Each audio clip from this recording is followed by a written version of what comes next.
Ito ang medyo maselang topic sa ating mga Pinoy, lalo na sa mga kalalakihan. Ito ay ang premature ejaculation. Ang premature ejaculation ay isang medical condition kung saan hindi na makontrol ng lalaki ang pagdating ng kanyang orgasmo at nauuna siya kadalasan sa kanyang partner.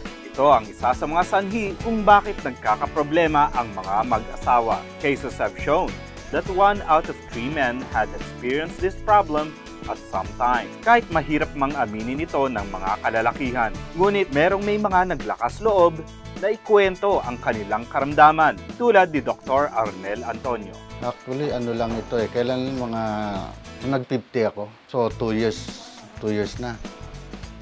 Bigla akong naramdaman na parang hindi na yung dati. Parang hindi na rin satisfied si Mrs. Una ba akong satisfied siya, kuminsan, parang nagdadabog. Saka parang nadibago siya. Napagdudahan pa nga ako. Nagpa-check up ako nung 2013. Wala namang sa physical or mental ko. Kulang lang pala sa mga supplements.